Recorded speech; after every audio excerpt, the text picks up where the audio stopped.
Before I start, I actually just want to make a case for why you should care about the seerah. Why do you have to? We just learned what is seerah. Why should you care about the seerah? Why should you learn about the seerah? And there are at least four reasons that it is absolutely essential for every single Muslim to learn a detailed account of the life and example of Rasulullah sallallahu alaihi wasallam.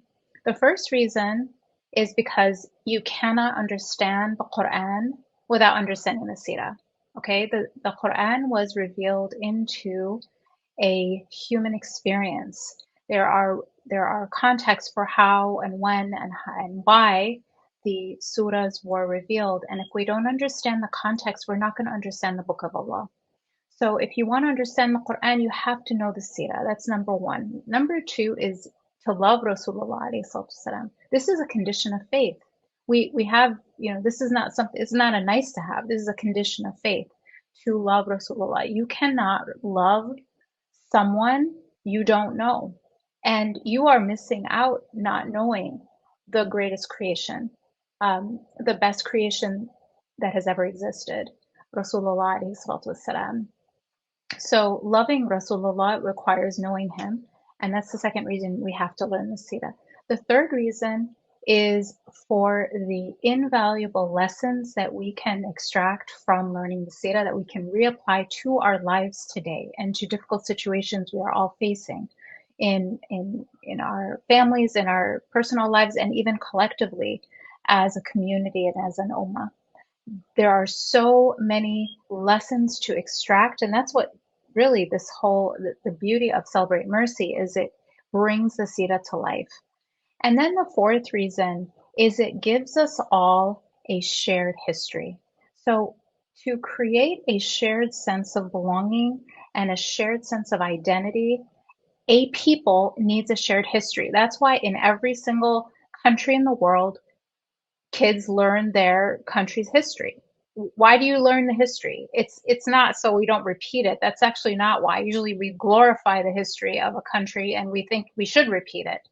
That's obviously Make America Great Again. What is that about? That's about repeating history. So it's not so we don't repeat it. It's actually so we have a shared identity.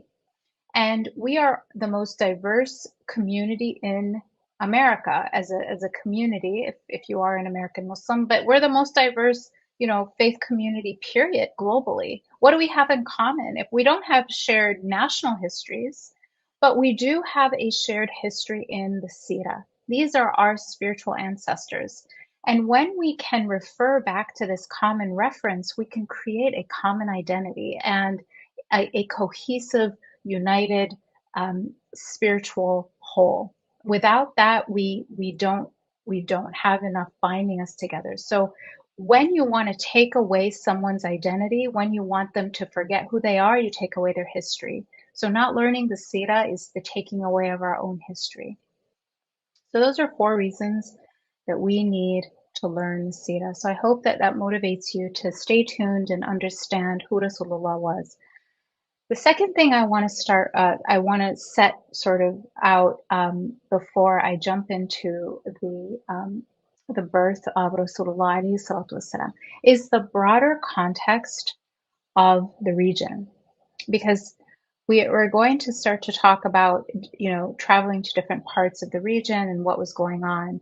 But I want you to understand where Arabia, where Mecca was in reference to the rest of the world. This is real history. This happened in real life within an actual historical timeline where there were other things happening around Mecca and Medina and Arabia.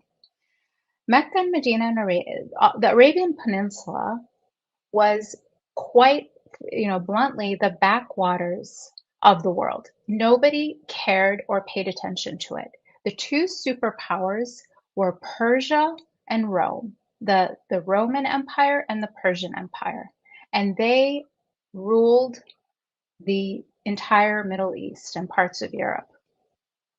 So they were in constant war with each other over like 1,000 years, competing to who would one up the other. They were competing over, they were always fighting over Jerusalem, fighting over Egypt, fighting over different parts of what we call now the Middle East.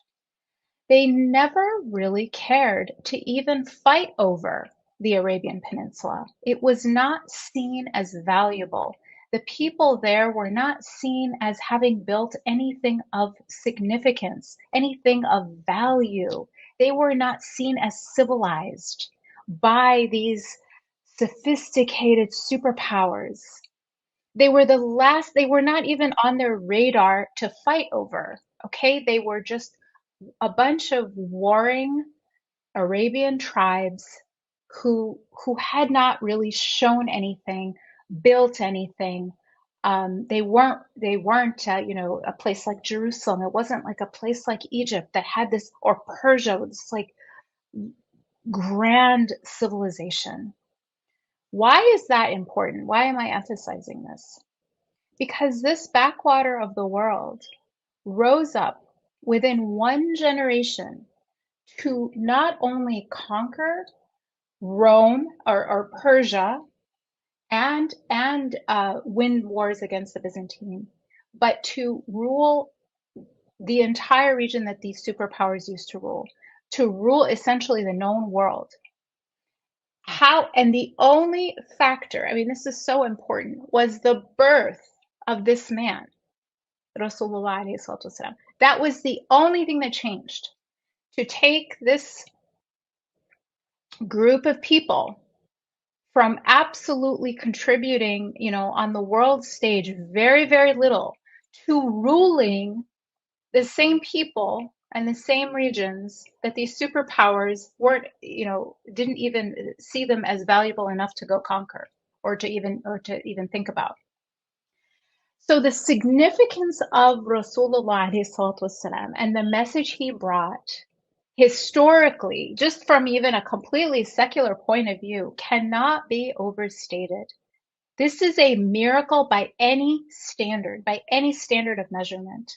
His birth, his existence, his message, his impact, his influence, his legacy is miraculous by any measure. So with that as sort of the intro, let's go ahead and start to discuss his actual birth. So he was born on the 12th day of Rabi' al-Awwal during the year of the elephant. And it's called the year of the elephant because it's the year that famously a king from Ethiopia, Habasha, marched to Mecca with an army of elephants to destroy the Kaaba because it was competition for a temple that he was building. And we know the story that was when Allah sent birds that pelted his army and destroyed it. It was a miraculous event that was observed by everyone in Mecca. And that year of the elephant was the year that Rasulullah alayhi salatu wasalam was born. It is the equivalent of the year 570 in the Western calendar. Rasulullah alayhi salatu wasalam was born not only during a year where there were miracles, but the day of his birth, several miraculous things happened. And we just heard from Sheikh Abdul Nasser Janga that there was a miraculous sense, with his mother, that she was carrying something miraculous, that there was light even in the face of his father. But these were other miracles that coincided with his birth. The collapse of 14 towers of Qisra's palace, right? Foreshadowing the fall of Qisra in Persia. The magician's fire extinguished, which had been blazing for over 1,000 years. Again, the foreshadowing of extinguishing the fire of shirk. And Lake Sawa, which is a lake in modern day Iraq, dried up. These are all signs, for those who reflect, of the miraculous nature of his birth. He was born in the house of Abdul Muttalib, his grandfather. who also performed the aqiqah on the seventh day and invited all of Quraysh. And of course, as you may know, aqiqah is when, in celebration of a child's birth, there is a sacrifice done, and the meat of the animal is shared with the community. Amina, the Prophet's mother, and Abdul Muttalib were inspired, both of them, with dreams to name him Muhammad alayhi salatu wassalam. And this several narrations explain that this name was almost unknown before his birth. There are some narrations that say that some people were named this before, but generally the idea was this was a brand new name. It was a name that no one had ever heard of, and it meant praised in the heavens and the earth. Muhammad, praised, the one who is praised in both the heavens and the earth. And the famous hadith that encourages us to name our children after the Nabi, Rasulullah alayhi salatu wasalam, Muhammad. And now, as you all know, it is the single most popular name in the world, naming our children and our boys after Rasulullah alayhi salatu wasalam, as was promised in the Quran. وَرَفَعْنَا لَكَ ذِكْرَكَ, where one of the criticisms or the detractions that were leveled against Rasulullah alayhi salatu wasalam, that because he had no boys, his name would be forgotten, right? Because your boys carry your name. Well, of course, his name is the most remembered name in all of history, and his life is the most documented, as we heard, the most documented life story in all of history by far.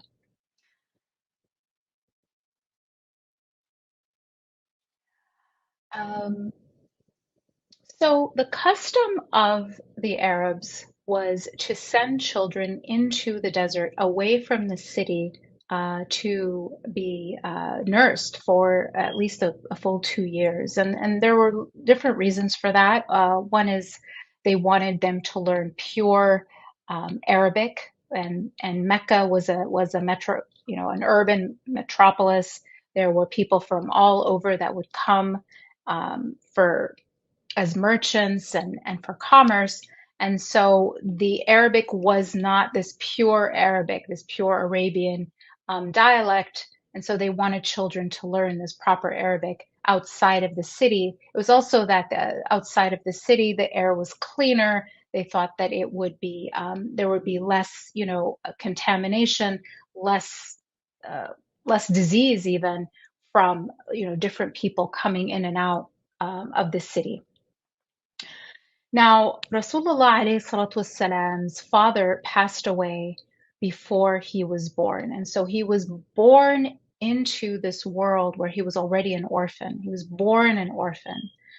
And as such, despite his very noble lineage, because he was an orphan, he was seen as disadvantaged, as someone who wouldn't, as a child who didn't have, a father to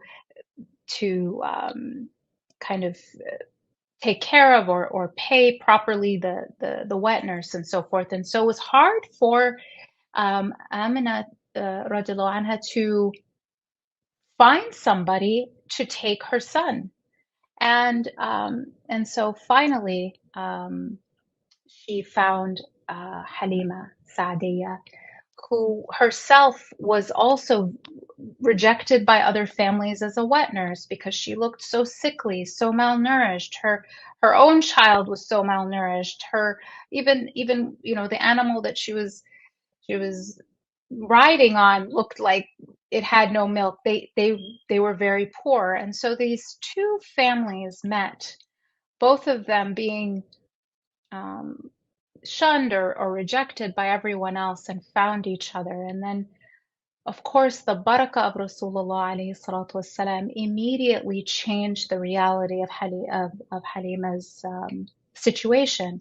She suddenly had, massive amounts of milk that she could nurse her own child and Rasulullah alayhi salatu wasalam, that her animal suddenly was overflowing with milk. And so they could drink and they had prosperity and they had all these blessings immediately after being in contact with Rasulullah alayhi salatu wasalam, because he brought so much immense barakah to them.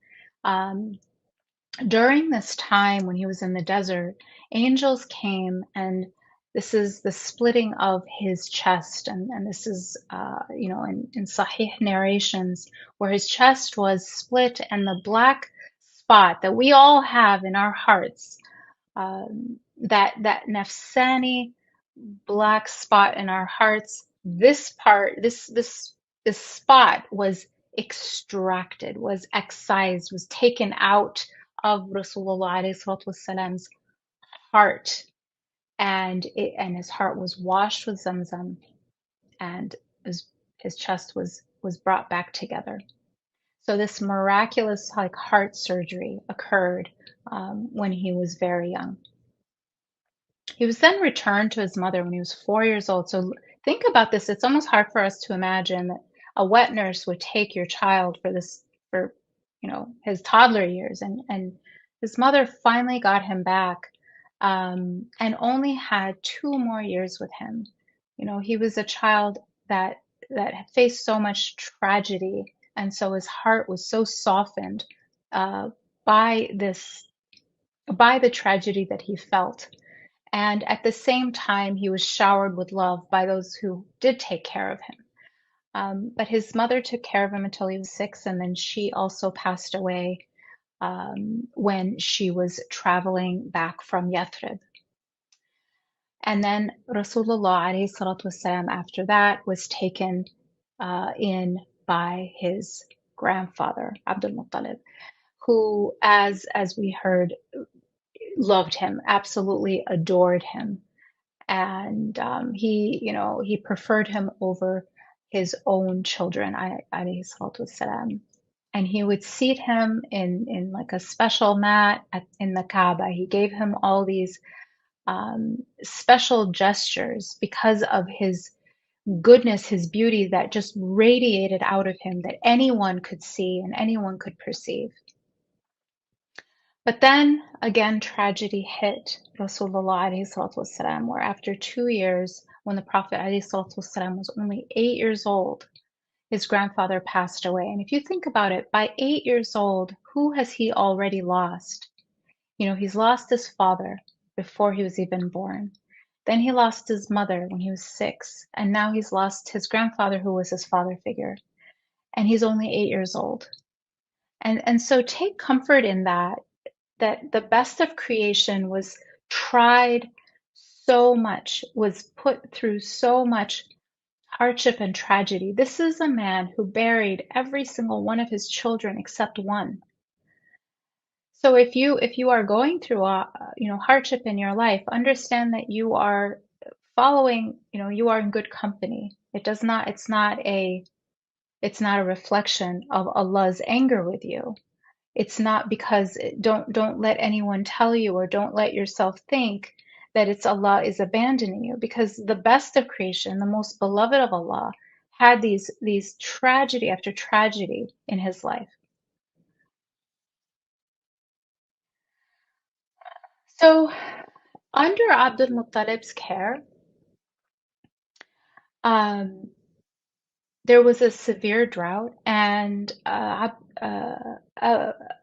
Talib prayed for rain, asking Allah um, for rain by the Prophet alayhi salatu wasalam, and it did rain, and rain came down at that time. Now, as a child, and this is very interesting, it's been pointed out by several seerah teachers that so many of the prophets had the job of being a herder. The prophet was no exception. He also, alayhi salatu wasalam, grazed goats in his childhood.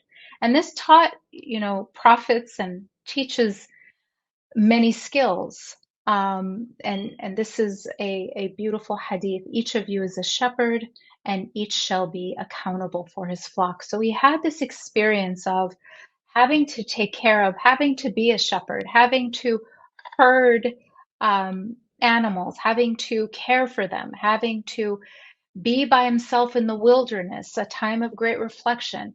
And these were all things that were readying him for his purpose, for his mission. And I want to mention something really important. Rasulullah alayhi salatu wasalam did not get revelation until he was 40 years old. And up until that moment, he was being readied by Allah. He was being trained and crafted, and his heart was being ready, was being formed to receive wahy.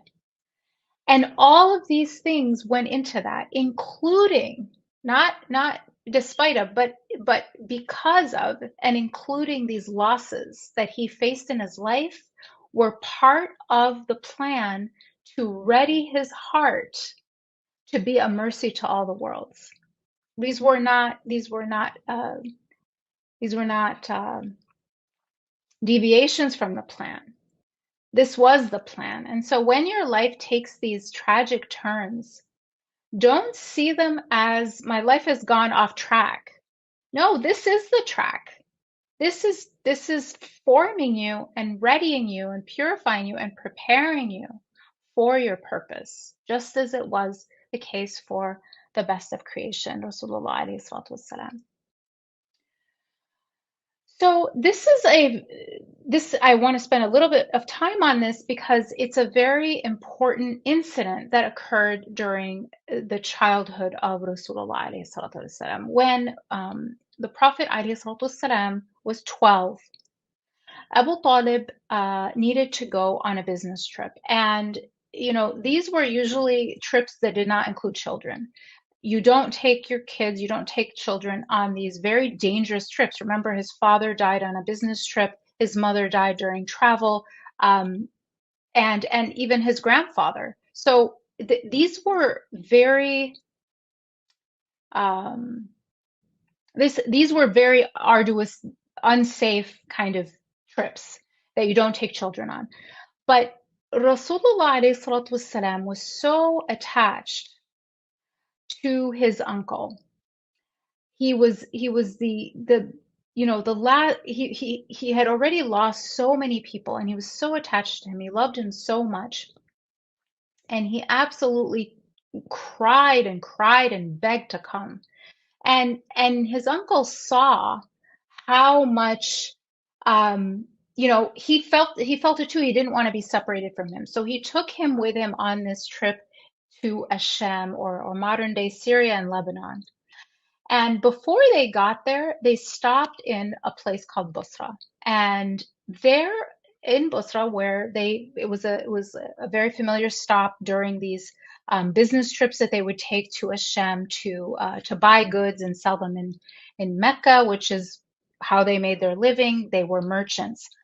So this was a place that they stopped in, frequently on this trip, and there was a monastery there. But it wasn't a place where people went to worship. It was actually almost like a research center. It was like an academic center.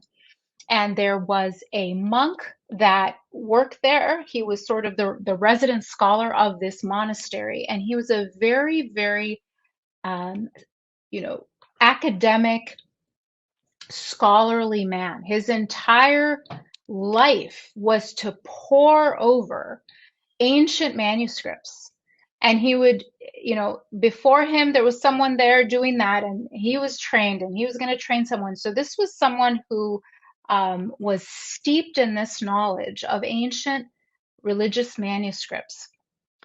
And he was very reclusive. He didn't talk to anybody. He didn't mix with anybody. He just focused on this work of study and research in these ancient manuscripts, as a scholar of his faith, which is most likely a form of Christianity. And what happened is this monk, Hera, saw the delegation, the caravan coming, of these pagan Arabs that he wanted basically nothing to do with. And they did they created, they did their encampment, they set up their tents, and they were resting. And he noticed something very interesting, that there was a child with them, And this child, when he walked, there was a cloud over him. There was always shade wherever he was. He would just walk and there was a cloud shading him. And he thought that was very strange. And then this child sat under a tree, and because the place where it was very shady was crowded, he sat on the sunny side of the tree. And then in front of his own eyes, the monk saw the tree literally bend to shade this child. And he was just like blown away. And he was poring over the ancient manuscripts. And he thought, this is the expected, the prophesied messenger. These are some of his descriptions, and this is him as a child.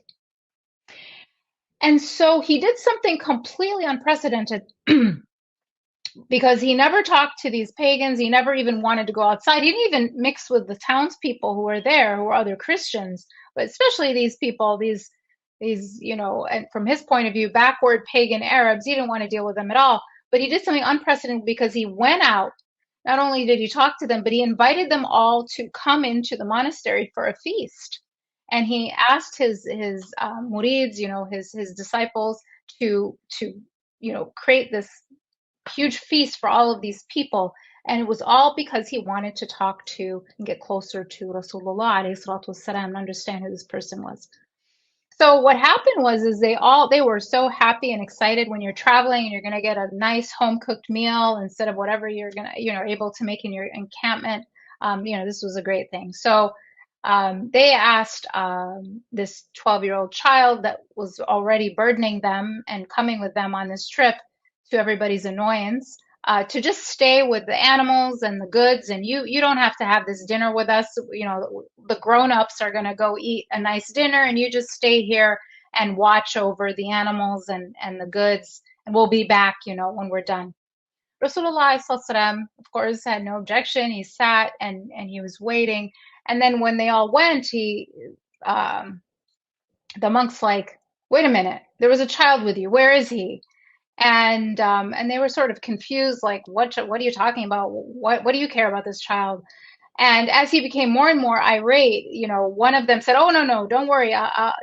They might miss dinner here, so I'm gonna go find him." So he runs back to the encampment, brings Rasulullah alayhi salatu back into the monastery, and the monk just sits with him and starts to talk to him.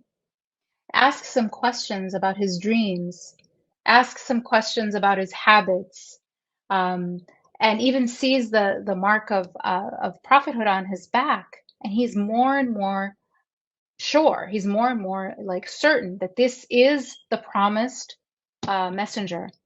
And so he starts to talk to Abu Talib, and he asks him, who is this child? And Abu Talib says, he's my son, as like a loving gesture. And so the monk kind of is taken aback, and he's like, that's not true. He can't be your son. And so this was kind of surprising. And he said, oh, you're right. He's not my son. Literally, he's my brother's son. He said, okay, now you're telling me the truth. And where is his father? He said, his father died. When did he die? He died before he was born. He said, now you're telling me the truth. And so he was just like confirming all of these things. And so he was completely certain this is the prophesied messenger of God.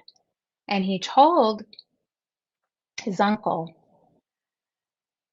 if you take him into the Sham, if you take him into Syria, Lebanon, if you take him into the Levant, other people will also notice these signs in him. I'm not going to be the only one who notices. And they may not have the same good, intentions I have. They may want to do something with him as a child to prevent him from growing up. They may want to kidnap him and use him for their own purposes. He's not safe going into Asham because whereas you all aren't lettered, he was not shy about kind of insulting them. You are not people of scholarship. You're just the backwaters of Arabia, as I mentioned.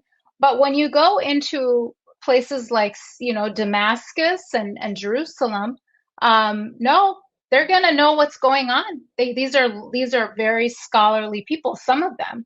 And they're going to see these signs and realize who he is, and he won't be safe. And so you need to turn back and take him back to Mecca. He's not safe going to the Levant right now. And so this was taken very seriously. And what I was really struck by is this is the same uncle who loved him, adored him, heard this firsthand from this scholar of scripture, and yet he still didn't believe. He still didn't believe at the end. And that teaches us something. If you are struggling with a relative, if you are struggling with a child who is struggling with their faith or has even left Islam, don't blame yourself. Don't beat yourself up, because that's the first thing a parent will do. What did I do wrong? Sometimes people just have a different path. I'm not saying we don't pray for we continue to pray for them. We continue to call them back, but we don't internalize this message that I must be a terrible parent because my child is not following the path of Islam right now.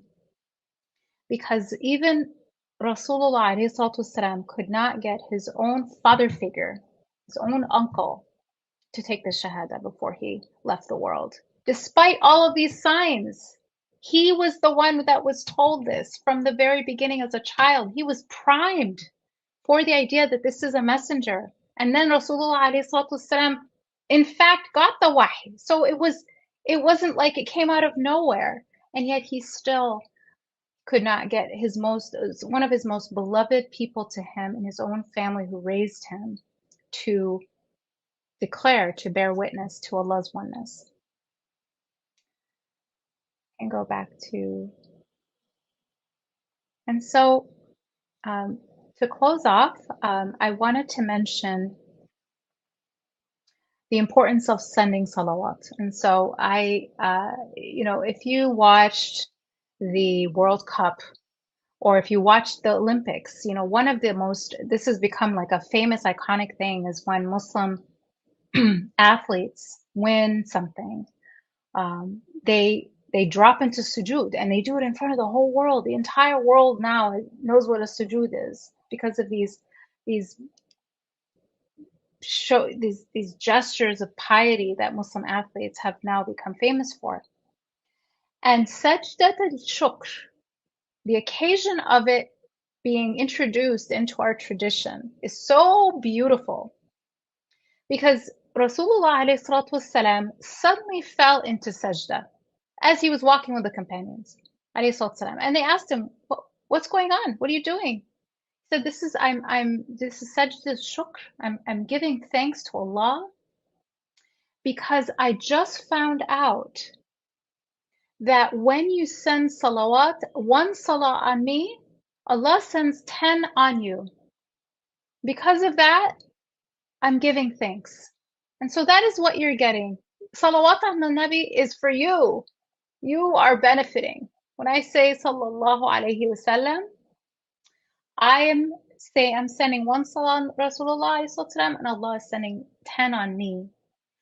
And that is how you bring peace, you invite peace into your heart and peace into your life by sending salawat ala Rasulullah. So we can end by just doing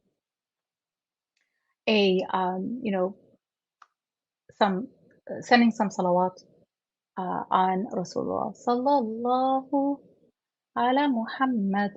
Sallallahu alayhi wa sallam. Sallallahu ala Muhammad. Sallallahu alayhi wa sallam.